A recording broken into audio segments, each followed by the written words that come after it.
Halo semuanya, balik lagi ke channel Hai Maukrida.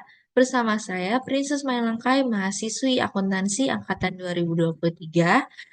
Dan sekarang saya akan menjelaskan materi tentang joint cost pada pembelajaran akuntansi biaya. Oke, kita masuk ke topik yang pertama, yaitu definisi joint cost.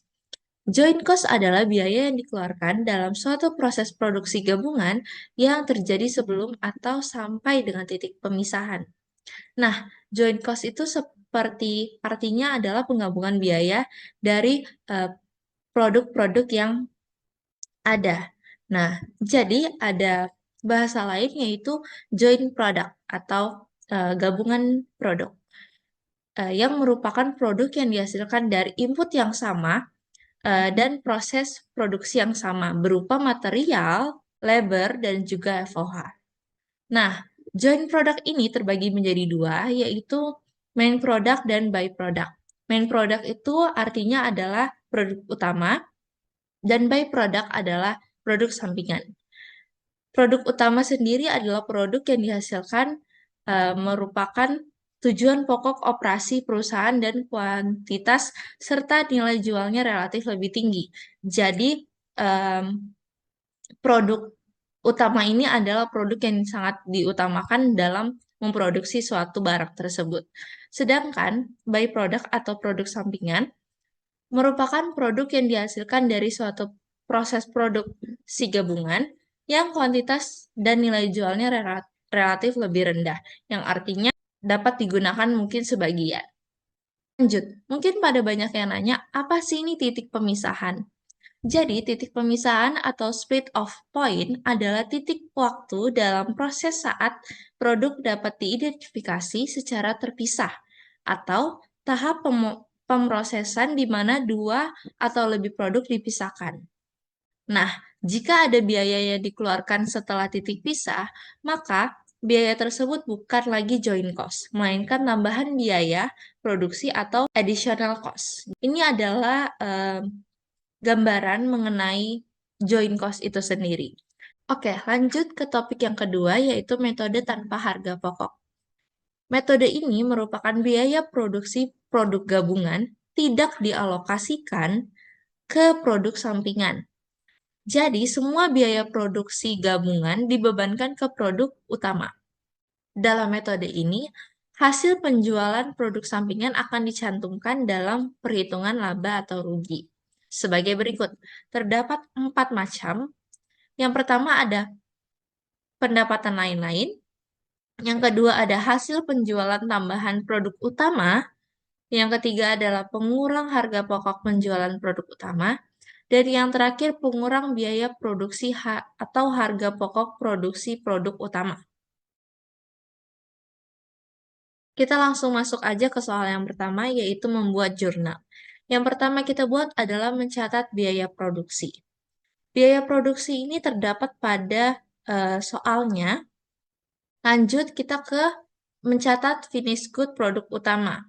Finished good-nya dihasilkan dan work in process-nya kita kreditkan. Lanjut yang ketiga kita mencatat penjualan produk utama. Kita dapat tambahkan dada dan juga paha, lalu dikalikan dengan 50.000 harga jualnya, sehingga menghasilkan 22.500.000. Kita mendapatkan cash dan sales-nya kita juga bertambah. Lanjut, berarti finished good yang kita catat pada produk utama akan habis sehingga menghasilkan jurnal COGS pada finished good.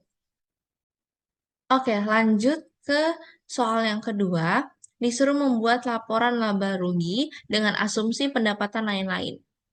Yang kita jurnal, kita mendapat cash di debit dan ada revenue di kredit. Lanjut ke asumsi yang kedua, yaitu hasil penjualan tambahan produk utama. Berarti jurnal yang kita catat, kita mendapat cash di debit dan sales di kredit. Lanjut ke asumsi yang ketiga, yaitu pengurang harga pokok penjualan produk utama. Berarti jurnal yang kita catat adalah cash pada COGS. Oke, kita lanjut ke asumsi yang keempat, yaitu pengurang biaya produksi. Nah, pengurang biaya produksi ini bersangkutan dengan work in process. Jadi, work in process-nya akan berkurang sebesar 500.000. Oke, lanjut ke topik yang ketiga, yaitu metode dengan harga pokok. Metode dengan harga pokok artinya sebagian dari biaya produksi gabungan dialokasikan ke produk sampingan. Metode alokasi biaya produksi gabungan ke produk utama yaitu ada 4 cara. Yang pertama, metode nilai pasar atau nilai jual. Yang kedua, metode biaya per unit rata-rata. Yang ketiga, metode rata-rata tertimbang. Dan yang keempat, metode unit kuantitatif.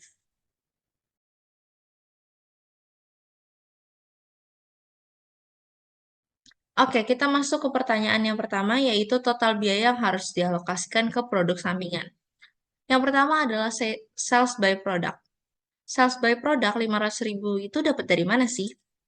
Jadi, 500.000 itu dapat dari harga jual per unit dari produk sampingan. Unit produksinya adalah 1.000 dan harga jual per unitnya adalah 500 perak. Sehingga 1.000 dikali 500 menghasilkan 500.000. Profit yang diharapkan seperti pada di soal ada 5% dari harga jual dan beban pemasaran dan administrasi 5% dari harga jual. Sehingga profit yang diharapkan 5% dari harga jual adalah 25.000 dan marketing dan administrasi expense 5% dari 500.000. Sehingga menghasilkan 25.000. Lalu di total menghasilkan 50.000. Tetapi untuk profit dan beban itu dikurangkan dari nilai jualnya, sehingga menghasilkan nilai jual setelah profit dan expense. Material sebesar 100.000, labor sebesar 50.000, dan FOH sebesar 50.000. Lalu di total dan di jumlah sebesar 200.000.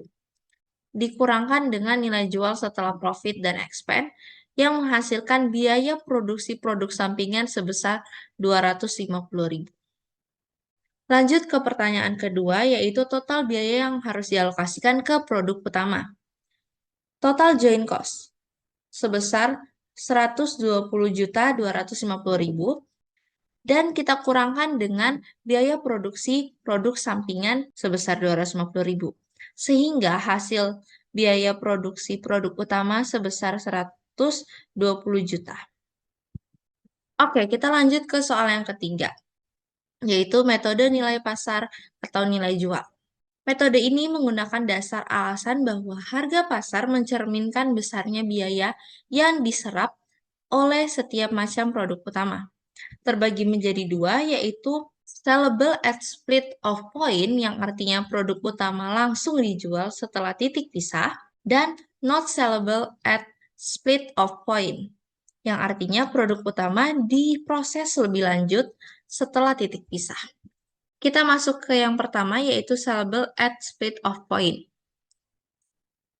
Oke, terdapat produk utama A, B, C, D, dan unit produksi 20.000, 15.000, 10.000, dan 15.000, sehingga totalnya adalah 60.000. Dengan harga jual per unit yang sudah tertera di soal sebelumnya. Ya.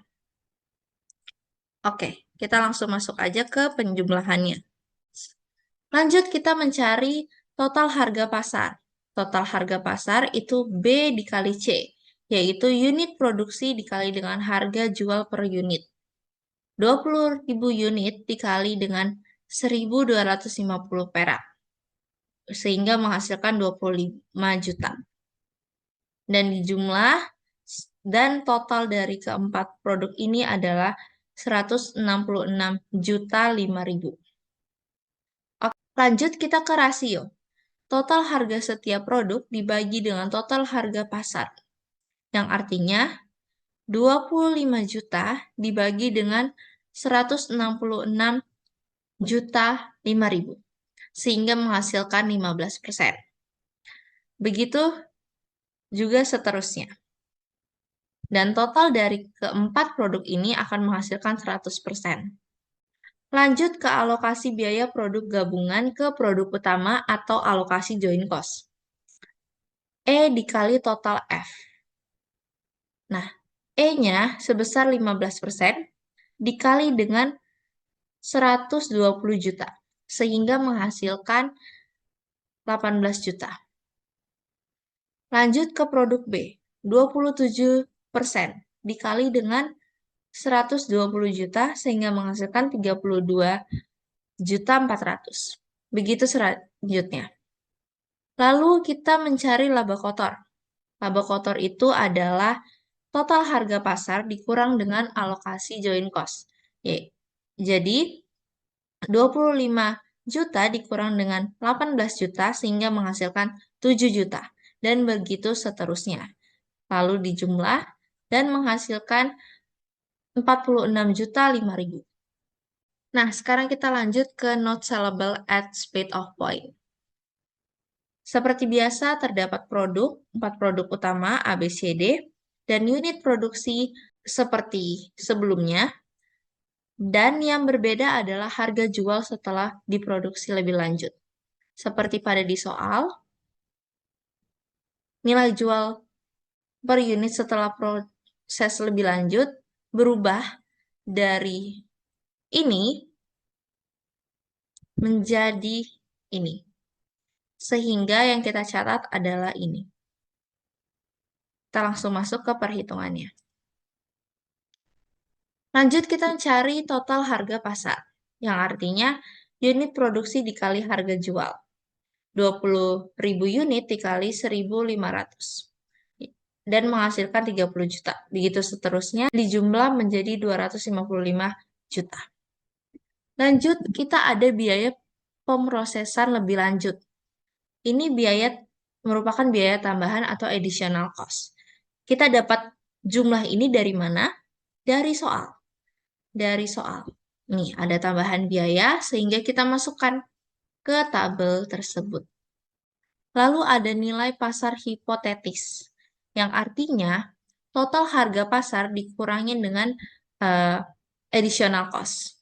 Jadi 30 juta dikurang 12 juta, sehingga menghasilkan 18 juta. Dan begitu seterusnya. Dan dijumlah menjadi 195 juta. Lanjut ke rasio. Nilai pasar hipotetis setiap produk dibagi total nilai pasar hipotetis. Jadi, 18 juta dibagi dengan 195 juta, sehingga menghasilkan 9,2%. Lanjut di produk B, ada 65 juta dibagi dengan 195 juta, sehingga menghasilkan 33,3%. Begitu seterusnya, sampai menghasilkan total dari keempat produk utama itu adalah 100%. Lanjut ke alokasi biaya produksi gabungan ke produk utama atau alokasi join cost. G dikali total H. Jadi, pada produk A terdapat rasio 9,2% dikali dengan hasil H sebesar 120 juta, sehingga menghasilkan 11 juta 40.000. Lanjut ke produk B. 33,3% dikali dengan 120 juta sehingga menghasilkan 39 juta 960.000. Begitu seterusnya sehingga menghasilkan 120 juta. Lanjut ke total biaya produksi.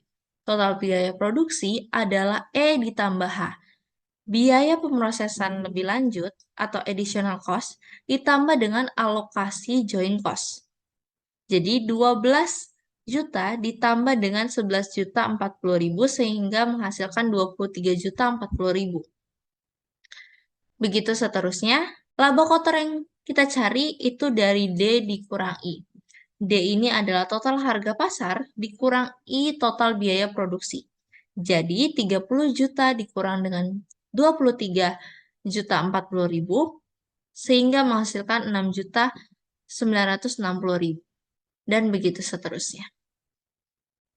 Oke, kita lanjut ke metode selanjutnya, yaitu metode biaya per unit rata-rata. Metode ini menggunakan biaya produksi gabungan dialokasikan ke berbagai produk atas dasar biaya unit rata-rata. Nah, biaya rata-rata per unit ini dapat dari mana? Dapat dari total alokasi joint cost itu sebesar 120 juta dibagi dengan total unit sebesar 60.000 unit. Sehingga biaya rata-ratanya sebesar 2.000 per unit. Lalu kita membuat tabel produk utama ABCD, unit produksi, biaya rata-rata seperti yang tertera 2.000 per unit, jadi 2.000, dan alokasi biaya gabungan. Nah, hasilnya ini dapat dari mana? Dari B dikali dengan C. Jadi 20.000 unit dikali 2.000 sehingga menghasilkan 40.000. Dan di total menghasilkan 120 juta. Oke, lanjut ke metode selanjutnya, yaitu metode rata-rata tertimbang. Metode ini dengan cara memberikan faktor penimbang atau dasar nilai atau poin kepada setiap macam produk utama. Terdapat produk utama ABCD, unit produksi, dan poin. Poin ini dapat dari mana? Sudah tertera di soal. Ini, poin atau bobot. Jadi kita masukkan ke dalam tabel tersebut. Lanjut ke rata-rata tertimbang, yaitu B dikali C. Unit produksi dikali poin. 20.000 unit dikali 3 menghasilkan 60.000. Begitu seterusnya sehingga menghasilkan 600.000. Kita lanjut ke biaya rata-rata per unit tertimbang. Yang kita dapat dari total F dibagi total D. Total F ini adalah alokasi joint cost. Alokasi joint cost seperti yang kita ketahui sebesar 120 juta dibagi dengan 600.000. Total dari rata-rata tertimbang. Sehingga menghasilkan 200. Jadi setiap produk utama akan dikalikan dengan 200. Sehingga alokasi joint cost-nya 60.000 dikali 200 menjadi 12 juta. Dan begitu seterusnya. Oke, kita masuk ke metode yang terakhir, yaitu metode unit kuantitatif. Metode yang total biaya produksi gabungannya akan dialokasikan ke produk berdasarkan satuan ukur seperti galon, ton, liter, meter, dan lain sebagainya. Metode ini cukup berbeda soalnya. Ada soal sendiri. Kita langsung masuk aja. Oke, kita langsung masuk ke tabelnya. Ada produk utama yaitu kol, bensol, amoniak, dan juga gas. Dengan jumlah produk yang sudah tertera dengan total jumlah produk sebesar 862. Lanjut kita masuk ke HPP per kilogram. Itu kita dapat dari total D dibagi total B. Alokasi biaya produk gabungan itu sebesar 71.115.000 seperti tertera pada soal. Lalu kita bagi dengan 862.000 sehingga menghasilkan 82.500. Kita akan cari alokasi joint cost-nya dengan cara B dikali C, yaitu 599 dikali dengan 82.500 sehingga menghasilkan 49.417.500. Dan begitu seterusnya. Oke, mungkin sekian penjelasan materi tentang joint cost dari saya. Kurang lebihnya mohon maaf. Semoga bermanfaat bagi teman-teman semua. Terima kasih. Bye-bye.